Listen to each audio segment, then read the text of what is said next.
UAC y el Centro de Investigación Interdisciplinaria de la Facultad de Filosofía presentan Tiempo y Memoria con Cecilia Figueroa. Comenzamos. Buenas tardes, bienvenidos a una emisión más de este programa. Hoy vamos a hablar de historia, de un tema pues muy inquietante, interesante, el espionaje durante el Porfiriato, y para ello nos acompaña Leonardo Ríos. Él es egresado de la maestría en estudios históricos de esta universidad. Hola, Leonardo, gracias. Hola, maestra. Por acompañarnos. Muchísimas gracias por el espacio y pues esperando que el tema les sea bastante interesante. Sí, por supuesto que sí. Platícanos, tú estudiaste en esta investigación que haces los primeros 4 periodos de gobierno de don Porfirio Díaz. Platícanos las particularidades que tienen estos primeros años de gobierno de don Porfirio y por qué son importantes a la luz del espionaje. Claro, cuando planteamos la investigación era como desde la premisa de asociar que cualquier estado, cualquier gobierno, pues necesita de este tipo de herramientas de espionaje para garantizar su supervivencia, tener cierto control político y social. Y entonces ahí surgió la inquietud de decir, bueno, ¿y cómo sucedía esto en el Porfiriato? Y especialmente pues en los primeros 15 años de este régimen. Porque normalmente cuando pensamos en Porfiriato o en Porfirio Díaz, pues nos imaginamos ya a este señor maduro, canoso, con el pecho lleno de condecoraciones. Y la realidad es que pues ese Díaz no es el primero cuando empieza, ¿no? Propiamente cuando toma el poder. Es un Díaz que apenas está entrando en la escena, que tiene que combatir en varios frentes y pues decir también desde el aspecto mítico también se asocia a la policía rural como este gran ente que eran los ojos y oídos de Porfirio Díaz, pero también pues justamente en esa temporalidad ese organismo no estaba totalmente consolidado, ¿no? Entonces era la inquietud de decir, bueno, vamos a hacer una investigación para descubrir cómo funcionaba el espionaje, quién lo hacía, a través de qué instituciones, qué tácticas hacían, y porque abonaba a la hipótesis central de que Porfirio Díaz, gracias al espionaje y a muchos otros puntos, logró consolidarse ya para 1893, cuando alcanza la reelección indefinida. Sí, tienes razón. Pensamos en Díaz y pensamos en este sistema estrella, ¿verdad? En donde tiene con sus tentáculos de estadista así maravilloso, porque es un personaje admirable, todo controlado desde las jefaturas políticas o prefectos políticos en los distritos, a los gobernadores que él pone y quita, un pragmatismo envidiable, gobernadores que estuvieron en el sitio de Querétaro como Antonio Gayón, del lado de Maximiliano, y que porque le conviene los pone en ese momento, la policía rural que, como tú dices, pasó míticamente a la historia como los ojos y los oídos. Pero entonces este Díaz que te encuentras, Leonardo, que va incursionando en el poder presidencial, ¿qué tipo de espionaje es el que emprende? Sí, es un espionaje que se sustenta principalmente en el ejército, ¿no? Parte de los descubrimientos de esta investigación trata también como de romper con pensar en esta policía como el gran ente, porque, por poner un ejemplo, la policía rural tenía aproximadamente 3,000 elementos. Entonces, tenerlos distribuidos en todo el territorio pues era muy complejo. Y luego ese mismo cuerpo tenía ciertos problemas como de indisciplina, alcoholismo. Entonces, pero, pues esto no puede ser real así. ¿Qué institución realmente era la que sustentaba? Y en ese momento, pues la institución pilar del inicio del Porfiriato, de parte de la República restaurada, es el propio ejército, ¿no? O sea, en este inicio del Porfiriato encontramos a personalidades que cumplen hasta triples funciones, ¿no? En el caso de Antonio Gayón, pues es comandante militar de la zona del Bajío, pero a su vez gobernador, y entonces pues es justamente este ejército que tiene la presencia, y muchas de estas tácticas o cómo se desenvuelve el espionaje pues parte mucho de esta disciplina militar y cómo están distribuidas las zonas militares. Parte también de una disciplina muy rigurosa de los militares hacia con su comandante supremo, que en este caso es Porfirio Díaz, y que el ejército mexicano, a lo largo de todas las luchas que había tenido previamente, tanto internas como externas, pues ya tenían cierta experiencia en el manejo del espionaje. De hecho, el propio Porfirio Díaz en sus memorias relata que es 1850, cuando está la guerra entre liberales y conservadores en Oaxaca. En sus memorias relata cómo es que él desarrolla una célula de espionaje, ¿no? Para tener conocimiento de todos los rumores, de los sucesos, interceptar cartas de los conservadores. Entonces, esa generación de políticos militares liberales tiene ya una formación muy concreta sobre el arte del espionaje. Fíjate que ahorita que estabas hablando de esto me quedé pensando que desde el gobierno de Fox ya se empezó a ver como políticamente incorrecto esto del espionaje, ¿no? El CISEN, desaparecer el CISEN, etcétera.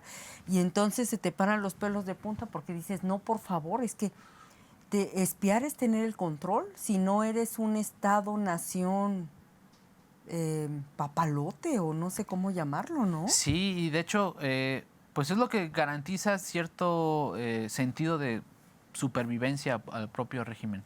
De hecho, de los documentos, digamos, más interesantes que se descubrieron en esta investigación, hay una carta de Porfirio Díaz que está en comunicación con Carlos Díaz Gutiérrez, ¿no? Que es este gran cacique de San Luis Potosí, gobernador, y él relata y le dice, la esencia de un gobernador militar es siempre estar en defensa y siempre estar vigilando todo lo que pasa a tu alrededor. Entonces, desde ahí ya hay como una filosofía sobre la práctica del espionaje, el motivo de por qué hacer espionaje, y que no solo es un espionaje hacia el enemigo, ¿no? Hacia el enemigo antiporfirista, sino es un espionaje también al interior, ¿no? Los propios aliados de Porfirio Díaz son espiados. De hecho, en esta gran red de espías que funciona a través de Porfirio Díaz, pues muchos de ellos espían también entre ellos mismos, ¿no? Por ejemplo, en uno de los casos que toca la tesis, son el año de 1891, hay unos conspiradores en Texas que Porfirio Díaz está extrayendo información de ellos, principalmente a través de sus grandes colaboradores, que en este caso es Bernardo Reyes, gobernador y comandante militar del todo ese noreste, y Manuel Romero Rubio. Pero propiamente Reyes y Romero Rubio no se llevaban. Entonces los espías de Reyes espían a los espías de Romero Rubio y así viceversa, ¿no? Y Díaz es el que los tiene como que, a ver, no, vamos sobre este mismo objetivo y demás.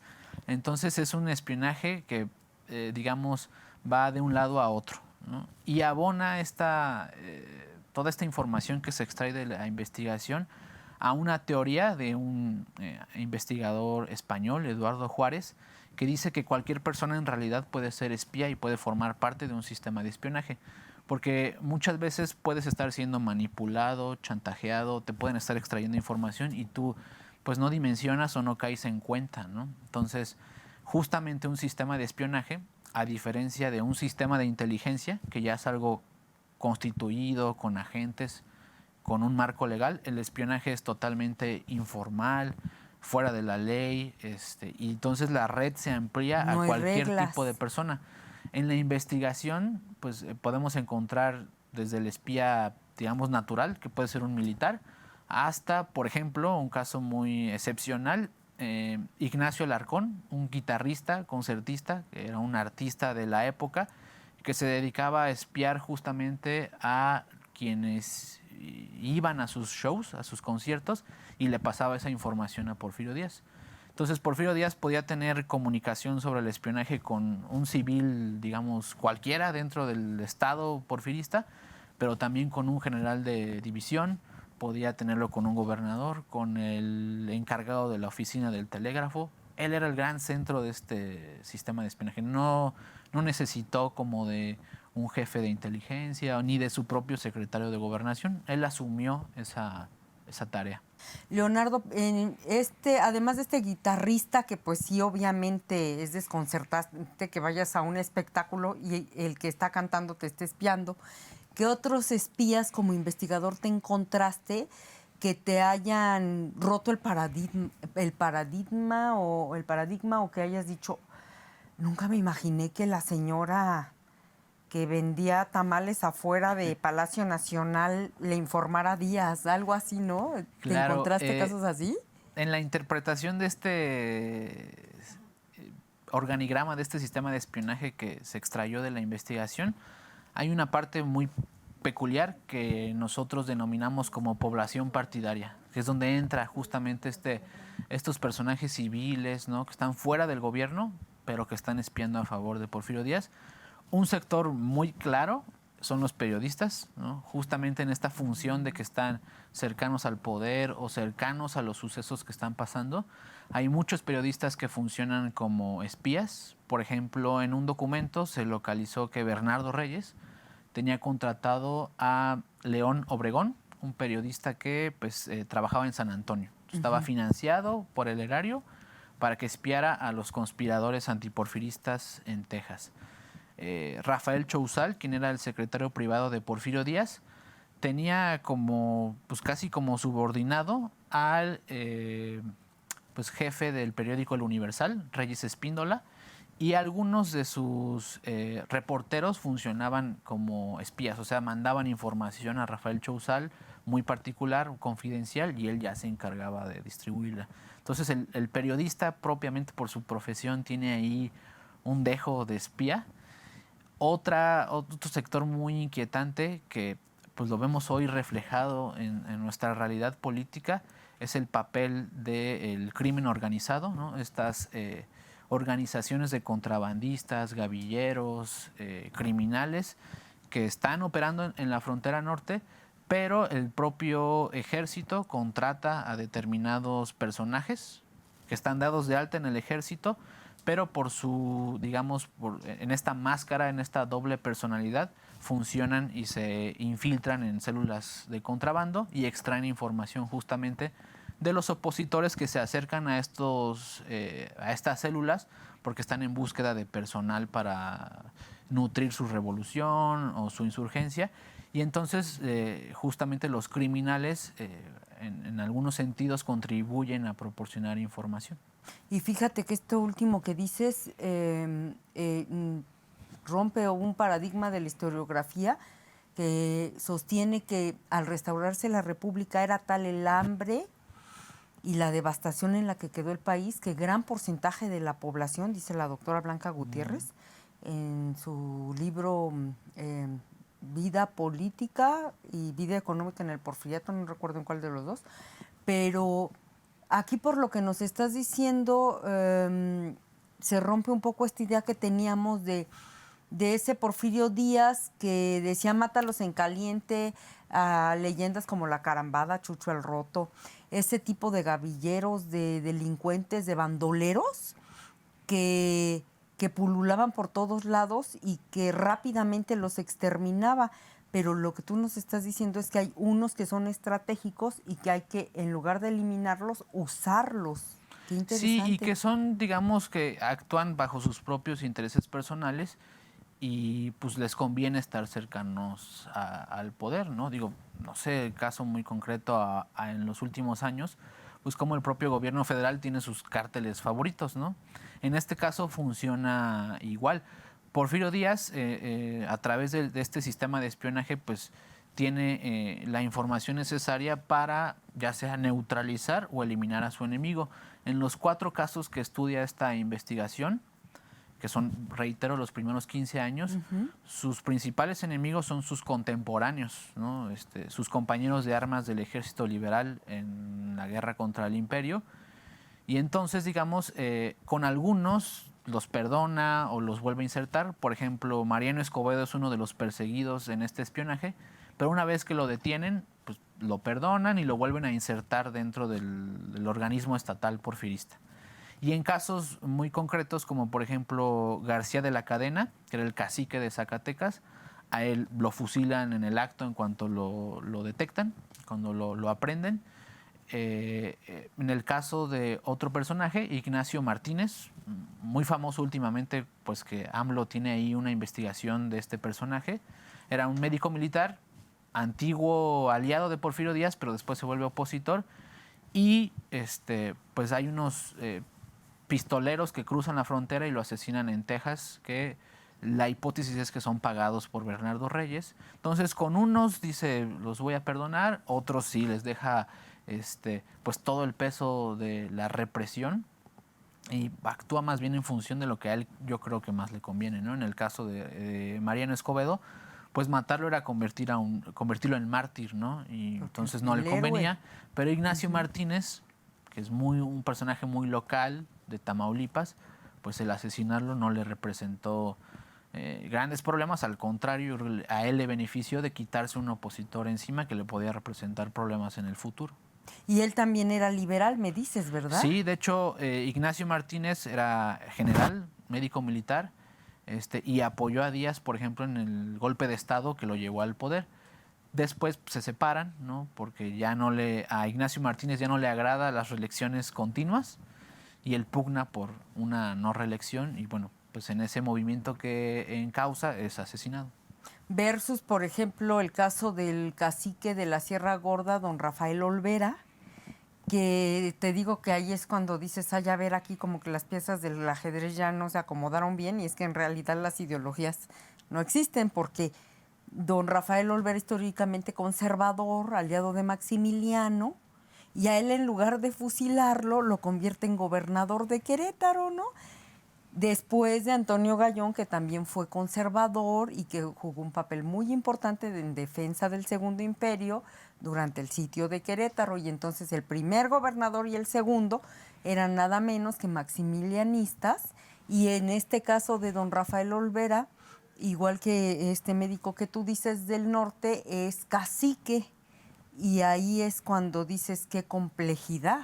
Claro, y justamente en ese ejemplo, Antonio Gallón, en los primeros años del porfiriato, funciona como el gran espía de Porfirio Díaz en el Bajío.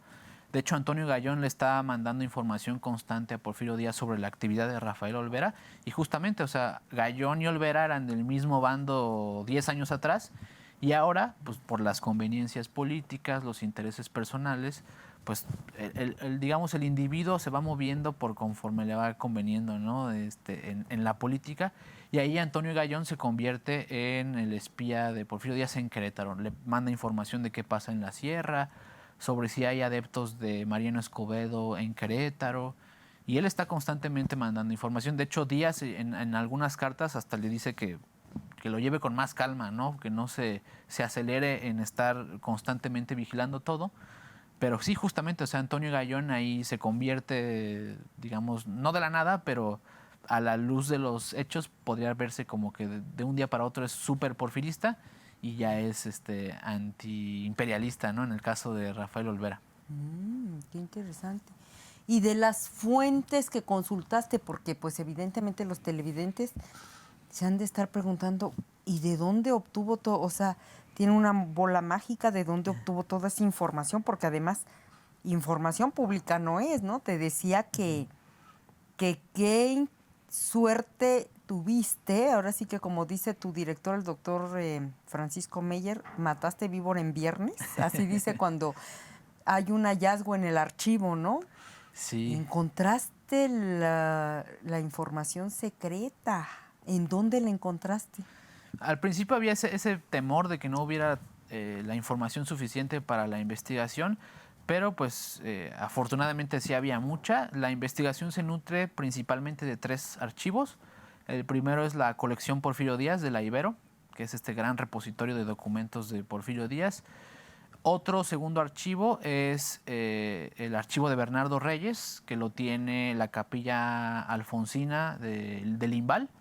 Ahí hay muchos documentos personales de Bernardo Reyes que aportan mucho a la investigación. El tercer gran repositorio documental es el archivo histórico de la Sedena, en el fondo de los expedientes militares de estos personajes, ¿no? Ahí hay mucha información clasificada, hay cientos de telegramas codificados en clave, que ahí hay como otra tarea para investigadores especialistas en ese tema que pueden profundizar. Y de manera secundaria está el archivo de Rafael Chouzal, el secretario privado, que lo tiene la UNAM, y la Hemeroteca Nacional Digital para contrastar las fuentes. Y pues básicamente son esos los archivos con los que se nutre. Hay unos que todavía, probablemente por los tiempos de la investigación, no se pudieron abordar al 100% o como yo lo hubiera querido. Pero, por ejemplo, está el archivo de Relaciones Exteriores, hay mucha información ahí, y el de Gobernación, por ejemplo. Hablando de Relaciones Exteriores, precisamente me decías fuera de cámara que pues el gobierno de Porfirio Díaz tiene espías en Estados Unidos, que es el vecino más poderoso que hemos tenido, ¿no? Sí, los cónsules en este sistema funcionan como centros de espionaje en Estados Unidos. Hay documentos donde el propio cónsul pues tiene que extraer información de senadores estadounidenses.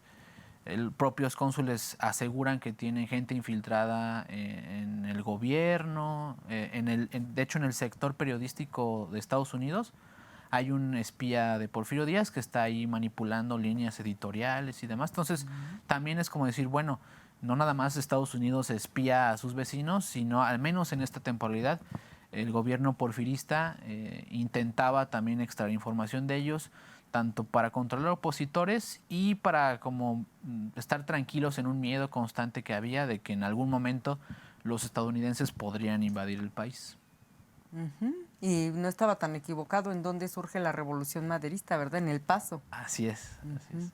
Y es justo en esta región del país de la Revolución Maderista donde después también va a surgir el constitucionalismo, el carrancismo, es decir, Coahuila, creo que Villa de Durango, ¿verdad? Chihuahua, que donde Coahuila, que don Venustiano Carranza fue gobernador de ahí, Madero. Esta es la zona que tú eliges para investigar este espionaje durante los primeros años del Porfiriato, y el Bajío. ¿Por qué estas dos zonas?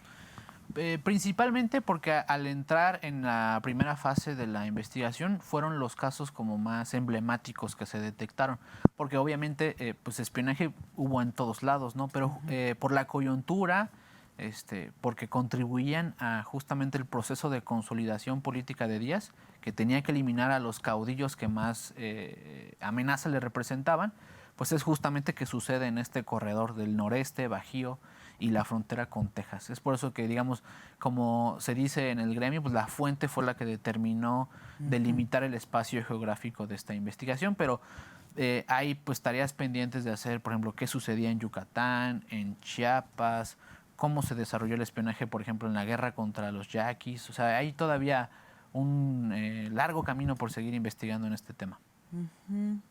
Y para terminar, Leonardo, porque nos queda poco tiempo, en estos 4 casos que tú analizas que son emblemáticos, todos los protagonistas estaban poniendo en riesgo el gobierno de Porfirio Díaz, es decir, su objetivo era derrocarlo, en el caso, por ejemplo, de los fusilados.